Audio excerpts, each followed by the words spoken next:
El Centro Colombo Americano, y su naturaleza de ser un centro binacional, avalado por la Embajada de los Estados Unidos, trata siempre de dar información veraz, imparcial y actualizada.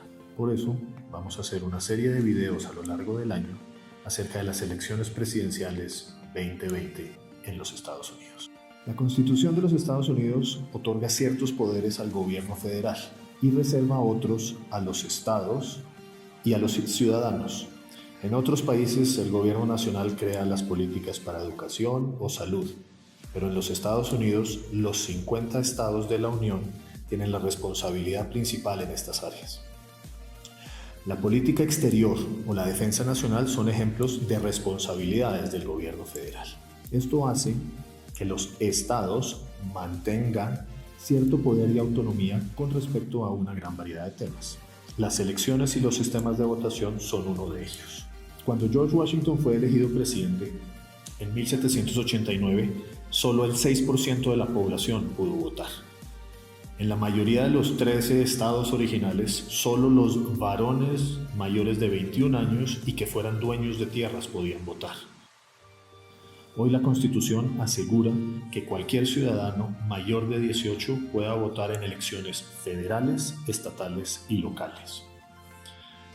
Los únicos empleados federales que son elegidos por votación son presidente, vicepresidente y los miembros del Congreso, que actualmente son 435 representantes a la Cámara y 100 senadores. Los requerimientos para ser candidato presidencial son 3. Primero, ser un ciudadano natural de los Estados Unidos. Un ciudadano natural es aquel que haya accedido a una ciudadanía al momento de nacer. Segundo, ser mayor de 35 años. Y tercero, haber residido por lo menos 14 años dentro de los Estados Unidos. Después de que el presidente Washington declinara ser elegido para un tercer mandato como presidente, muchos estadounidenses pensaron que 2 términos eran ideales para ser presidente. Ningún sucesor de Washington intentó ser presidente por más de 2 términos hasta 1940, cuando, con la situación de la Gran Depresión y la Segunda Guerra Mundial, Franklin Delano Roosevelt se lanzó para un tercer periodo. Roosevelt eventualmente ganó una tercera reelección, 4º periodo, y murió siendo presidente en 1945. Después de la muerte de Roosevelt, algunos pensaron que más de 2 términos sería demasiado tiempo para un presidente, y en 1951 se ratificó la 22ª enmienda de la Constitución que prohíbe a un presidente ser elegido más de 2 veces. Las elecciones presidenciales en los Estados Unidos siempre caerán en años pares cada 4 años y siempre sucederán en el primer martes después del primer lunes del mes de noviembre. Ese día es un día laboral y no es un festivo en los Estados Unidos.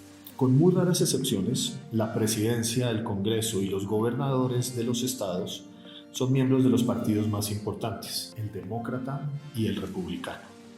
Todo presidente desde 1852 hasta hoy ha sido miembro de estos 2 partidos.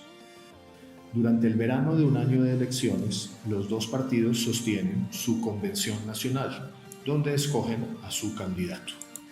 Las convenciones nacionales son eventos mediáticos de grandes proporciones, donde los políticos más importantes de cada partido tienen su momento de brillar y de apoyar al candidato que comenzará desde ese momento la recta final de la campaña presidencial.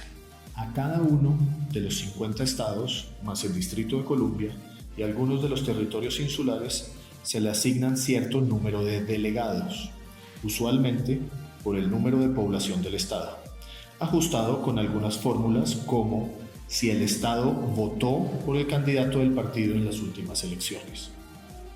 La escogencia y asignación de promesa de voto de dichos delegados se hace durante el proceso de elecciones primarias y los caucuses de cada estado. Una elección primaria sucede en los estados donde los votantes van a un sitio de votación y depositan una papeleta con su intención de voto en urnas que son contadas una vez termine el proceso. En algunos estados, dichos procesos son cerrados, es decir, que solo los miembros registrados del partido pueden participar en esa votación partidista. Existen otros donde no se necesita demostrar afiliación a un partido, pero sí residencia en dicho estado. Un caucus, que traduce al castellano como camarilla, es un proceso donde los miembros de los partidos son alentados a demostrar en una reunión comunitaria su apoyo por un precandidato y a tratar de convencer a otros de las bondades del mismo.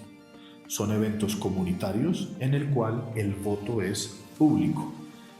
El sistema electoral en los Estados Unidos está regido por el colegio electoral y es un sistema donde el ganador no es elegido por la cuenta de la cantidad de votos. Cada estado tiene un número de electores igual al número de representantes a la Cámara, cuyo número es determinado por la población, la cual es medida por un censo que se lleva a cabo cada 10 años, y por sus 2 senadores. El Distrito de Columbia no tiene representación en el Congreso, pero sí tiene 3 votos electorales.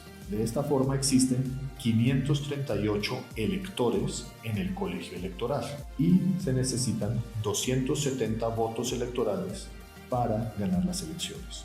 La mayoría de los estados tiene un sistema de ganador de todos los electores si se obtiene la mitad más 1 de los votos populares de dicho estado. Es por este sistema que un candidato puede eventualmente tener más votos populares y aún así perder el voto electoral. En los Estados Unidos, las elecciones federales son organizadas logísticamente de manera local por cada estado. Estos administradores de las elecciones tienen funciones como certificar la elegibilidad de los candidatos, registrar a los votantes, preparar los listados de votantes, seleccionar el equipo técnico que se usará en las elecciones, diseñar las papeletas, organizar el grupo humano que llevará a cabo las elecciones, tabular los votos y certificar los resultados. Las papeletas de votación son muy diferentes a lo que conocemos. La mayoría de las localidades usa un sistema de escáner mecánico que lee las papeletas donde los votantes han llenado un círculo. Esto es una introducción básica al sistema electoral estadounidense.